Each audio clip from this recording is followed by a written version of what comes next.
60,000 करोड़ रुपए के बजट और स्पेस ग्रेड टेक्नोलॉजी के इस्तेमाल का दावा करने वाली एक सड़क उद्घाटन के पहले ही टूटने लगे तो आप इसे क्या कहेंगे? क्या ये सिर्फ सड़क का धंसना है, बल्कि सिस्टम के खोखलेपन की सच्चाई? आज की इस वीडियो में हम सिर्फ इसी सड़क की बात नहीं करेंगे जो उद्घाटन से पहले धंस गया।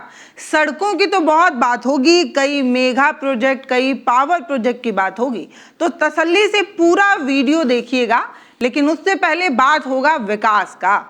ये जो विकास है हमारे देश का, इसकी उम्र एक मक्खी की उम्र से भी कम हो गई है। मक्खी फिर भी जैसे तैसे 15-20 दिन तो जी ही लेती है, लेकिन ये जो नए विकास का नया इंफ्रास्ट्रक्चर है, ये पहली ही बारिश का पहला ही पानी गिरने पर ताश के पत्ते की तरह भरभरा कर गिर जाता है। बिल्डिंग हो, सड़क हो, उद्घाटन से पहले ही गिर जाए तो इसे क्या कहा जाएगा? घटिया और खराब नहीं बनाया गया है तो क्या कहा जाए, आप ही बताइए। बात हो रही है उत्तर प्रदेश के प्रयागराज की। तस्वीरें देखते चलिए। ये उत्तर प्रदेश का प्रयागराज है। सरकार ने सीना ठोक कर ऐलान करते हुए ये कहा था कि कुंभ से पहले प्रयागराज को वर्ल्ड क्लास बना दिया जाएगा। इसी वर्ल्ड क्लास सपने का एक हिस्सा प्रयागराज का रिंग रोड था कि नहीं, बताइए आप।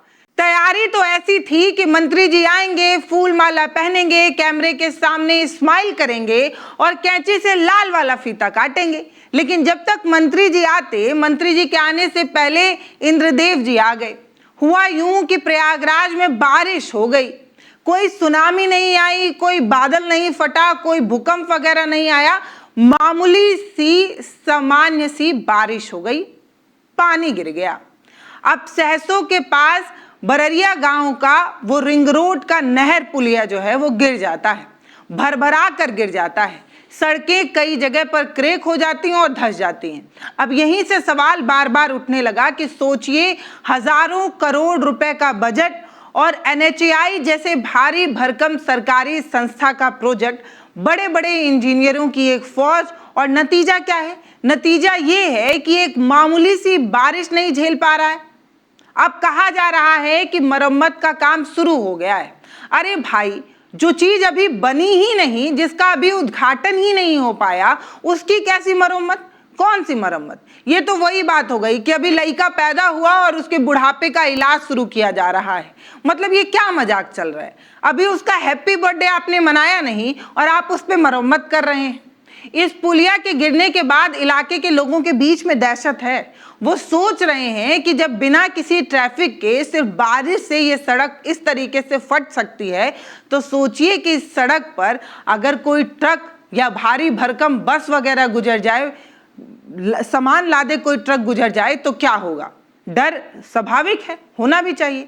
अब आप कहेंगे कि पल्लवी जी, एक आध घटना ऐसी हो जाती है, गलती तो इंसानों से ही होती है। बिल्कुल सही कहा आपने, गलती तो इंसानों से ही होती है। लेकिन जब गलती का एक पूरा पैटर्न बन जाए तब उसे गलती नहीं, उसे सिस्टमैटिक लूट कहा जाता है भैया। और वही हो रहा है यहाँ पर। बात तो अब कानपुर की भी करते चलते हैं। यूपी की राजधानी कानपुर, जिसे स्मार्ट सिटी बनाने का ढिंडोरा नहीं पीटा गया था, बताइए आप ही।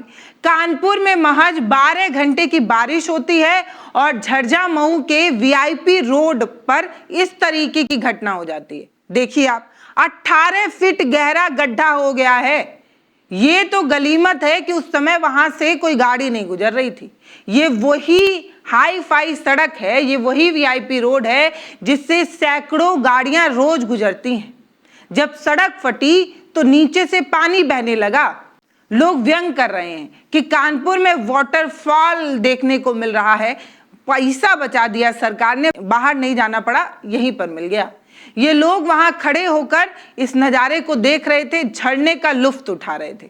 सोशल मीडिया पर लोग लिखने लगे कि योगी जी लोगों का पैसा बचा रहे हैं। विदेश जाने में जो पैसा खर्च होता, वहां जाके जो जल प्रताप देखते, वो हम यही देख ले रहे हैं। फुल पैसा वसूल। कुछ लोग कह रहे हैं कि जापान की टेक्नोलॉजी का इस्तेमाल किया गया है।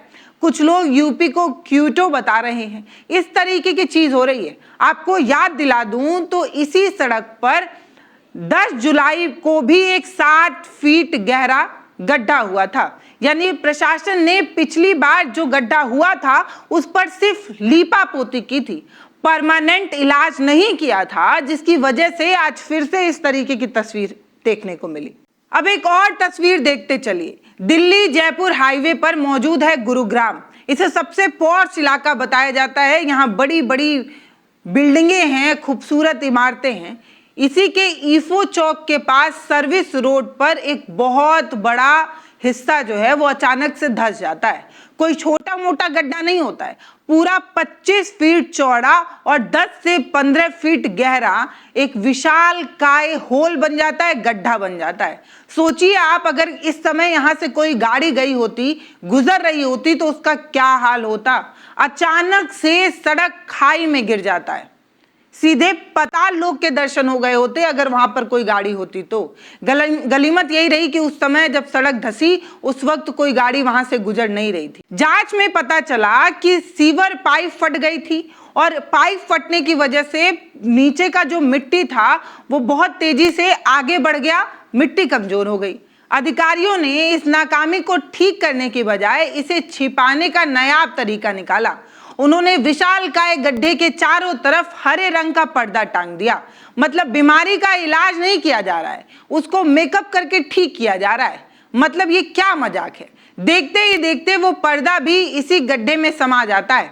जब वो गड्ढा इसमें समा रहा था तब एक कर्मचारी वहां पर पर्दे से उस गड्ढे को ढकने का ही काम कर रहा था। जब उसने देखा कि गड्ढा अपना रूप और बड़ा करने वाला है, फौरन ही वो वहां से अपनी जान बचाते हुए भाग जाता है। मतलब हैरान करने वाली बात है। अब हम चलते हैं देश की राजधानी दिल्ली। वैसे भी दिल्ली देश का दिल है, तो इसकी चर्चा किए बिना कहाँ ही मजा आएगा। इस इमारत को देखिए। इस इमारत पर सरकार ने क्या कुछ नहीं किया था। सबसे बड़ा, सबसे भव्य और ऐसा प्रोजेक्ट बनाया गया कि क्या कहा जाए। इस इमारत का नाम नई संसद है, पता तो होगा ही आपको। याद कीजिए, जब ये नई संसद का उद्घाटन हो रहा था तब इसे कैसे इवेंट बनाया गया था। तमाम तरीके की चीजें हो रही थी, सिंगोल लाया गया, मंत्रोच्चारण किया जा रहा था। ऐसा माहौल तैयार किया गया कि जैसे देश का सारा इतिहास आज ही लिखा जा रहा है। इसके बाद इतिहास के पन्ने में और कुछ दर्ज नहीं होगा, ऐसी भव्यता दिखाई गई। इस नई संसद को बनाने का टेंडर टाटा प्रोजेक्ट को मिला था।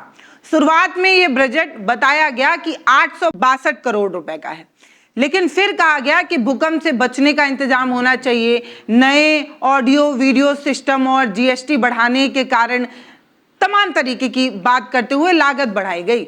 बढ़ते बढ़ते ये आंकड़ा 1200 करोड़ रुपए के आसपास पहुंच गया। अब आप सोचिए, 1200 करोड़ रुपए एक आम आदमी के खून पसीने की कमाई। सितंबर 2023 में यहां कार्रवाई शुरू की गई। अभी इस इमारत को ढंग से 3 साल भी नहीं बीते हैं, अभी बच्चा है ये इमारत। और क्या हुआ, अगस्त महीने की आखिरी हफ्ते में दिल्ली में महज 2 घंटे की बारिश हुई, 50 mm की बारिश हुई थी। बस इतनी सी ही बारिश हुई कि भव्य इमारत का सारा घमंड आंसुओं की तरह बहकर निकलने लगा। संसद के बाहर पानी का ऐसा बहाव देखने को मिला कि जैसे कोई पहाड़ से झरना गिर रहा हो। वो वीडियो जब सामने आया तो पूरे देश में तहलका मच गया। लोग सवाल पूछने लगे, तमाम तरीके की बातें होने लगी। तब एनडीएमसी के अधिकारियों ने एक बहुत बढ़िया बहाना निकाला। कहा कि बारिश बहुत तेज थी तो पानी निकलने में 1 घंटे का समय लग सकता है। लेकिन कहानी सिर्फ बाहर निकलते पानी की नहीं है। इसी 1 महीने पहले ही जुलाई अगस्त के मानसून सत्र के दौरान संसद की लॉबी में मौजूद जो ग्लास डोम है, जो कांच की छत बनाई गई थी खूबसूरत वाली, उससे पानी टपकने लगा। 1200 करोड़ की एक इमारत, उससे पानी गिर रहा है और उस पानी के नीचे उस पानी को रोकने के लिए पता है क्या रखा गया था? नीले रंग की प्लास्टिक का बाल्टी। मतलब क्या कहा जाए, इतना भारी भरकम पैसा लगाकर आप प्रोजेक्ट बना रहे हैं और उस प्रोजेक्ट से जब पानी गिर रहा है तो आप नीली बाल्टी से उसे रोक रहे हैं। इतना ही नहीं, उत्तर प्रदेश के बुंदेलखंड में जुलाई 2022 में एक एक्सप्रेसवे का उद्घाटन हुआ था। ये एक्सप्रेसवे ऐसा वैसा नहीं था भाई, इस एक्सप्रेसवे का उद्घाटन खुद देश के प्रधानमंत्री मोदी जी ने किया था। 5 दिन बाद क्या हुआ, पहली बारिश हुई और यहाँ 15,000 करोड़ का एक एक्सप्रेसवे कई फुट तक धंस गया। 5 दिन के अंदर, 5 दिन के अंदर। मतलब मोबाइल का रिचार्ज भी 28 दिन चलता है, लेकिन एक्सप्रेसवे 5 दिन भी नहीं चल पा रहा है। इतना ही क्यों, भगवान राम की नगरी अयोध्या की चर्चा कर लेते हैं। 2024 में राम मंदिर की प्राण प्रतिष्ठा के बाद पहली ही बारिश हुई और ये नई नवेली रामपथ, जिसे बनाने में करोड़ों रुपए फूके गए, वो जगह जगह से धंस गई थी। देखी तो होगी आपने भी तस्वीरें। नए बने रेलवे स्टेशन की बाउंड्री वॉल ढह गई। अयोध्या के लोग के घरों में पानी घुसने लगा। राम जी भी आसमान से देखकर रो ही रहे होंगे। ये कैसा रामराज है भैया, जहां सड़कें पानी में नहीं भ्रष्टाचार में डूब रही हैं। इसके बाद अगस्त 2024 यूपी से निकलकर महाराष्ट्र चलते हैं। यहां पर भी डबल इंजन की सरकार है।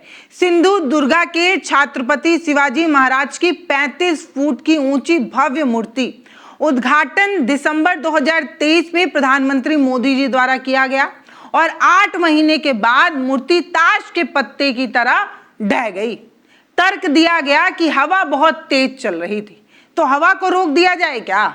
मतलब बिल्डिंग खड़ी होगी, हवा चलेगा तो गिर जाएगा। इमारत बनाएंगे, सड़कें बनाएंगे, बारिश होगी, ढह जाएगा, धंस जाएगा। मतलब या तो बारिश होना बंद हो जाए या हवा चलना बंद हो जाए। लेकिन हमारा सिस्टम ऐसा ही रहेगा। अब बिहार का क्या ही जिक्र किया जाए। जो लोग हमें बिहार से देखते हैं वो सोच रहे होंगे बिहार की बात क्यों नहीं की। अब बिहार की बात क्या करें, यहाँ तो पुल ने कसम खा रखी है कि इसको खड़े ही नहीं होना है। हर 1 महीने के अंदर दर्जनों पुल बार बार जल में समाधि लेने पहुंच जाते हैं। इन्हें पता ही है कि गिरना ही है, क्योंकि इस तरीके से खड़ा ही इन्हें किया गया है। बात दरअसल दोस्तों ये है कि एनएचएआई के प्रोजेक्ट में, राज्य सरकार के पीडब्ल्यूडी के प्रोजेक्ट में जो लूट मस्ती है, उसका सीधा असर आपकी जेब, आपकी जान पर पड़ता है। सड़क पर तो आप ही चल रहे हैं, गाड़ी तो आपकी ही गड्ढे में गिरेगी और आप ही की जान जाएगी। जब किसी भी हाईवे पर हम जाते हैं तो हमारी गाड़ी के रुकने से पहले फास्ट ट्रैक से टोल काट लिया जाता है। हर सड़क पर टोल टैक्स तो वसूला ही जाता है। 1 सेकंड की भी देरी नहीं होती, सरकार अपने हिस्से का पैसा वसूलने में कोई रहम नहीं बरसती, तुरंत ले लेती है। आप अपनी कार पर रोड टैक्स पहले ही दे चुके हैं, अपनी इनकम पर आप टैक्स दे ही रहे हैं। अब सड़क पर अगर खा रहे हैं समोसा तो उस पर भी टैक्स दे रहे हैं, और अगर सड़क पर चलेंगे सड़क टैक्स देने के बावजूद, तब भी आपको टैक्स देना ही पड़ेगा हर समय। लेकिन एक टैक्स के बदले हमें क्या मिलता है? हमें एक ऐसी रिंग रोड मिलती है जो उद्घाटन का इंतजार भी नहीं कर पाती और पहले ही शर्म के मारे पानी पानी हो जाती है, पानी में जाकर जल समाधि ले लेती है।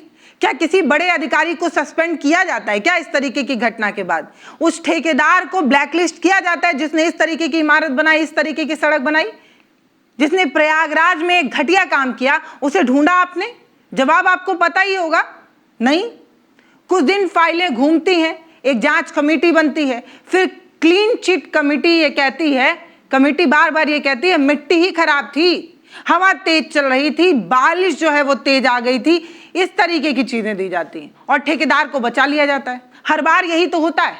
आम आदमी अपने जेब से सरकार को पैसा दिए जा रहा है, दिए जा रहा है, दिए जा रहा है, और एक भी सिस्टम ठीक से काम नहीं कर पा रहा है। मैं पूछना चाहती हूँ कि सड़कें इतने पैसे लगाकर बनाई जाती हैं तो फिर ये इस तरीके की चीजें क्यों हो जाती हैं? और अगर हो रही है तो जो जिम्मेदार लोग हैं उन पर कार्रवाई क्यों नहीं हो रही कि अगली बार वो ऐसा ना करें? इसका मतलब साफ है कि वो जो बंदरबाट है उसमें आपका हिस्सा तय है। अगर ऐसा ना होता तो इस तरीके की चीजें ना होती। इस वीडियो में अभी के लिए इतना ही। नमस्ते, मैं पल्लवी हूँ, आप भारत एक नई सोच देख रहे हैं।